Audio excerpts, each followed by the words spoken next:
Pero, ¿qué está pasando aquí, chicos?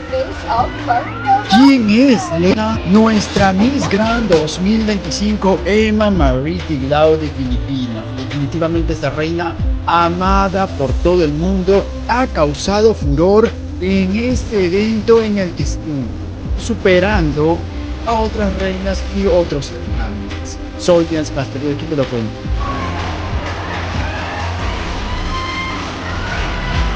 Este video habla más que mil palabras. Esto sucedió recientemente. Emma Marie Tiglao Miss Grand 2025 estuvo en el Miss Gay o algo así se llama en Filipinas. El furor que causó. Miren el furor que causó. No era haga. La gente la perseguía, Dios mío. La gente la perseguía. Es una celebridad.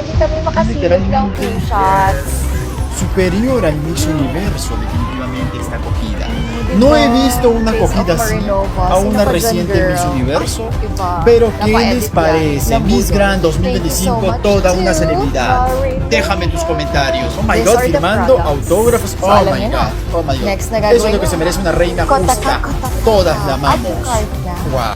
So inyo pong napanood itong si Emma Tiglao sa kanyang pagbisita dito sa Quiapo nitong mga nakarang araw.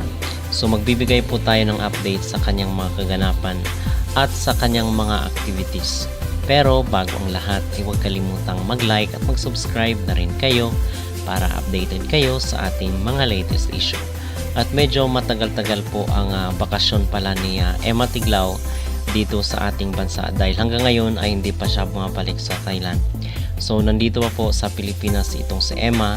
At recently lang is pumunta nga ito dito sa kanyang pinagtatrabahoan dati sa Net25 na isang TV station.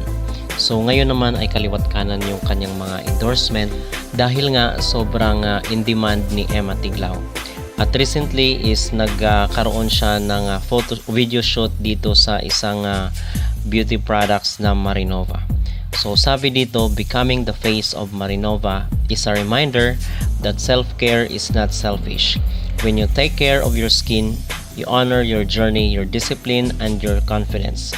Marinova helps nourish, hydrate, and protect my skin so confidence can shine through naturally. So parang kakauwi lang mga kapolitika ni Emma Tiglao mula dito sa kanyang pagbiyahe mula sa Amerika. So nagpunta rin po siya dito sa Disneyland Park. This experience gently whispered that my heart needed to hear. Don't abandon the childhood dream boldly before responsibility took over. So ayon doon sa ating mga nakalap na impormasyon ay hindi pa bumabalik itong si Emma Tiglao doon sa Thailand dahil ito di umano yung reward sa kanya ng Miss Grand International. So talagang kabaliktaran doon sa mga expectations, doon sa mga nagsasabi noong nanalo siya na gagawin lang di umano siyang live seller dito sa TikTok. So kaliwat kanan yung mga endorsements ni Emma at the same time talagang napakaluwag sa kanya ng Miss Grand Organization. Okay, so talagang alagang-alaga at maganda yung treatment. Katulad rin dito mga kapolitika sa Miss Cosmo. Inaalagaan rin ng Miss Cosmo itong si Chelsea Fernandez at talagang araw-araw ay meron silang mga ganap at mga activities. Busy doon sa kanilang mga pagbisita sa kanilang mga sponsor, sa mga partner na mga organization or mga institution. So dito naman kay Emma Tiglao ay nandito pa siya sa Pilipinas dahil sa mga commitments at doon sa mga invitations sa kanya. At of course doon sa mga business partner ng Miss Grand International. So yun po. At talagang pinagkagaluhan itong si Emma Tiglao at pinag-usapan ng Latin community yung mga ganap ng ating candidate na nanalo dito sa Miss Grand International 2025. So isa rin po pala sa mga update dito kay Emma ay yung kanyang pag-appear dito sa Bini Group. So merong special participation doon si Emma Tiglao. So far yun po ang ating update dito sa ating Miss Grand International Queen 2025 na si Emma Tiglao. Mga kapolitika, huwag kalimutang mag-like at mag-subscribe kayo dito sa ating YouTube channel. Maraming salamat po.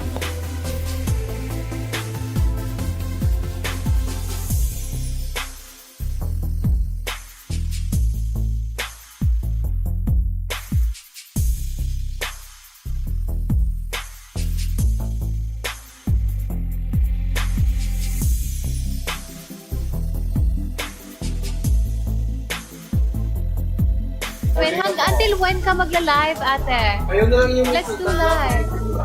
Pero pag invite kita. Yes, please, please. I wanna do live more often. I love you, Ate Emma. Bye-bye.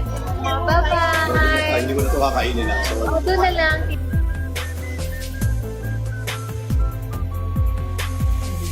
Sino pa kayang may invite natin dyan?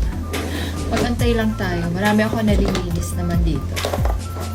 Diba? Mamaya ipapakita ko sa inyo itsura ng room kapag malinis na. Magro-room tour.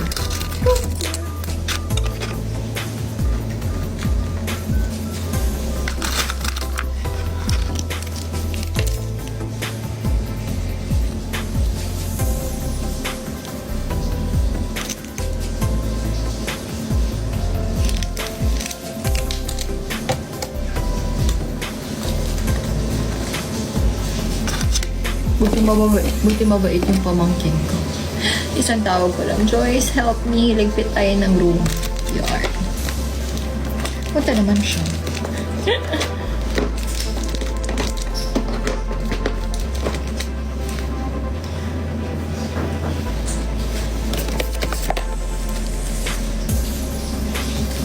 Look what's in my room.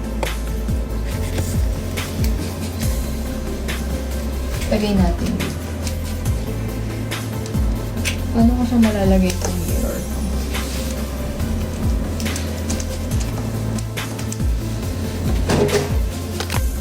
Ilalagay ko siya dito sa mirror. Hanap tayo ng tape.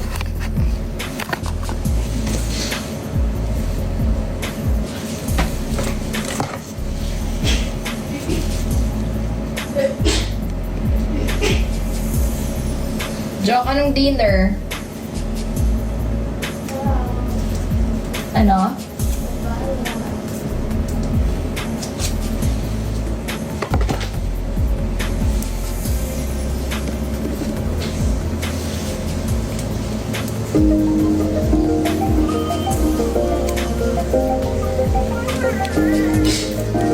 Anong chika yan? Dati-dati sabay pag-aling pinangarap ang lahat. Umaawit pa sa hangin, amoy araw ang balat. Naaalala ko noon, ikaw ang lalintendo. Ay sarap naman Lalagay ko siya dito sa mirror. ng ating kwento. Lagi-lagi kasama. Dumidiretso pag-uwi. Piso-piso ang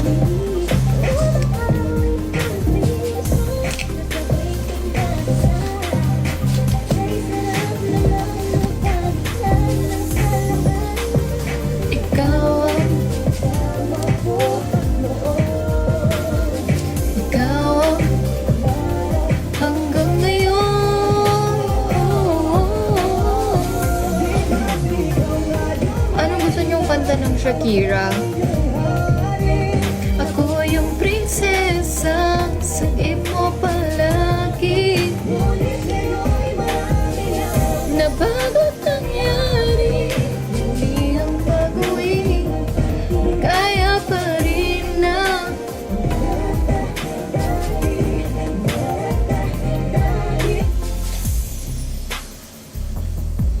Laro, laro, laro. Laro, laro, laro. Laro din tong baby girl Chelsea eh.